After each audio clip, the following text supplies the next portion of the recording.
આજે આ પ્રેસ અમે રાખી એટલા માટે હતી કે અમારા ઓલ ઇન્ડિયાના સેક્રેટરી અને ગુજરાતના સહપ્રભારી સુભાષિની જાદવ અને મહિલા કોંગ્રેસના પ્રદેશના પ્રમુખ બેન શ્રી ગીતાબેન પટેલ જે કચ્છમાં પ્રથમ વખત અહીંયા આવેલા છે એમની આ પ્રેસ હતી અને એમના જે મુદ્દાઓ હતા કે મનરેગા યોજના હોય, મહિલાઓ માટે બહેનો માટેના મુદ્દાઓ હોય, દારૂ ડ્રગ્સ અંગેની આપણને સૌને માહિતી આપી અને એના માટેની આજે આ પ્રેસ રાખવામાં આવેલી હતી. બીજો આજે અમારા કાર્યક્રમ છે ભુજમાં અને ગાંધીધામમાં બે જગ્યાએ કાર્યક્રમ છે. જનસંવાદ એટલે લોકો સાથેનો સીધો સંવાદ અમે કરવાના છે. આપણે બધા જાણીએ છીએ કે નગરપાલિકા, તાલુકા પંચાયત, જિલ્લા પંચાયતની ચૂંટણીઓ આવી રહી છે. છેલ્લા વર્ષોથી ભાજપની સત્તા છે, મોટે પાયે એમાં ભ્રષ્ટાચાર થઈ રહ્યો છે. લોકોના કામો નથી થતા, કામો થાય છે એ ગુણવત્તાવાળા નથી થતા અને થોડા સમયમાં એ જર્જરિત થઈ જાય અને લોકો સાથે અનેક ચર્ચાઓ, જેમાં આપણે દારૂ ડ્રગ્સના મુદ્દાઓ હોય, રોજગારીના મુદ્દાઓ હોય, કાયદો અને વ્યવસ્થાની પરિસ્થિતિના મુદ્દાઓ હોય, ઓવરલોડ ગાડીઓને કારણે પણ રસ્તાઓને નુકસાન થઈ રહ્યું છે, ભાજપના નેતાઓના દબાણો છે. આ બધી વાતો અમે લોકો સાથે જઈ, લોકોની વચ્ચે જઈ, લોકો પાસેથી જાણવા માગીએ છીએ કે ખરેખર આપણા જિલ્લામાં શું તકલીફો છે. આ બધી બાબતોને લઈ અને આજે અમે જનસંવાદનો કાર્યક્રમ રાખ્યો છે, જેના માટે અમારા મહિલાના આપણા ગુજરાતના સહપ્રભારી બેન શ્રી સુભાષિનીબેન જાદવ આવેલા છે. એનો કાર્યક્રમ છે ટૂંક સમયમાં જ અત્યારે અમારે શરૂ થવાનો છે. તો મિત્રો, આપણે બધા જાણીએ છીએ કે ગુજરાતમાં અનેક સમસ્યાઓ છે. ખેડૂતોની વાત કરીએ તો કેટલા ટાઈમથી વીજ લાઈનો પ્રશ્ન હોય, પોલીસ તંત્રને વહીવટી તંત્રની ક્યાંક મિલીભગતથી કંપનીઓને મદદરૂપ બની અને ખેડૂતોને નજીવું વળતર ચૂકવી અને લાઈનો પસાર કરવા માગે છે. આ મોટો પ્રશ્ન આપણે અહીંયા છે. મોટે પાયે ભ્રષ્ટાચાર. હમણાં સુરેન્દ્રનગરમાં કલેક્ટરશ્રીની ઈડીએ ધરપકડ કરી. ઈડી ડાયરેક્ટ આવવું પડે ગુજરાતમાં. આનાથી વધારે શું હોઈ શકે? આ ઇતિહાસનો કદાચ પહેલો પ્રસંગ હશે કે સીધું ઈડીનું અહીંયા આગમન થયું અને એને કલેક્ટરશ્રી અને મામલતદારશ્રી સામે કાર્યવાહી થઈ. પરંતુ આ ખાલી સુરેન્દ્રનગરનો પ્રશ્ન નથી. આખા ગુજરાતમાં ભ્રષ્ટાચારને અજગરે ભરણો લીધો છે.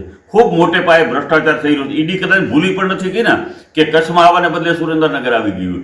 કચ્છમાં તો એ નથી, અનેક ગણો ભ્રષ્ટાચાર. બધી કચેરીઓમાં જાઓ તો ખુલ્લેઆમ ભ્રષ્ટાચાર. કોઈ આમ આદમીના કામો નથી થતા, ગરીબ લોકોના કામો નથી થતા, ખેડૂતોના કામો થતા નથી અને પૈસા વગર કાંઈ કામ થતું નથી. સીધી નેતાઓની ભાગીદારી દરેક કામોમાં. એના કામો માત્ર થાય, બાકી જનતાના કામો થતા નથી. તો મોટે પાયે ભ્રષ્ટાચાર અત્યારે સમગ્ર ગુજરાતમાં ચાલી રહ્યો છે. આપણા દેશના પ્રધાનમંત્રીએ એક સ્લોગન આપેલું હતું, સૂત્ર આપેલું હતું, હું ખાતો નથી ને ખાવા દઈશ નહીં.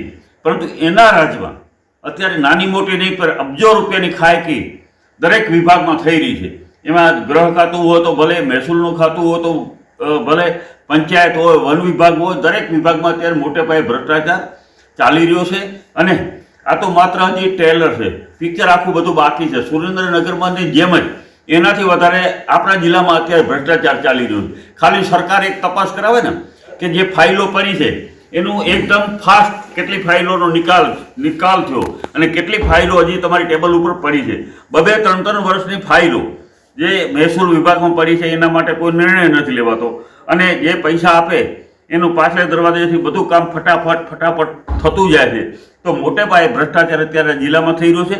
આ વચ્ચે લોકોની વચ્ચે જે અમે કહેવા માગીએ છીએ, દારૂ ડ્રગ્સની વાત હોય તો કદાચ સમગ્ર ગુજરાતમાં આપણા જિલ્લામાં વધારેમાં વધારે દારૂ અને ડ્રગ્સનું વેચાણ છે. વધારેમાં વધારે આખા ગુજરાતમાં. અને ડ્રગ્સનું તો આપણો અહીંયા એપી સેન્ટર છે, જે પ્રવેશદ્વાર છે આખા દેશમાં જવાનું. તો યુવાનો બરબાદ થઈ રહ્યા છે, મહિલાઓ વિધવા બની રહી છે. આ સરકારને દેખાતું નથી. માત્ર તાયફાઓ કરી અને પ્રચાર પ્રસાર કરી લોકોના ટેક્સના પૈસા બરબાદ કરી રહ્યા છે. હકીકતમાં જે મૂળ કામ કરવાના છે એ ક્યાં સરકાર કરતી નથી. તો એના માટેનો આજે અમે કાર્યક્રમ છે. અમારા પ્રભારીશ્રી અહીં આવ્યા હતા. સમગ્ર કચ્છમાં અત્યારે અમારા દરેક તાલુકા મથકે અમે જનસંવાદ કરવાના છે અને આવનારી ચૂંટણીઓમાં તાલુકા પંચાયત હોય, જિલ્લા પંચાયત હોય, નગરપાલિકાઓ હોય, એના માટે એક અમારો પક્ષ સત્તા ઉપર આવે એના માટે અમે લોકોની વચ્ચે જવાના છે. આપ સૌ અહીંયા આવ્યા. આપ સૌના માધ્યમથી અમારો જે સંદેશો છે એ સમગ્ર કચ્છમાં ઘર ઘર સુધી પહોંચે એના માટે આપ સૌને વિનંતી અને અપીલ કરું છું.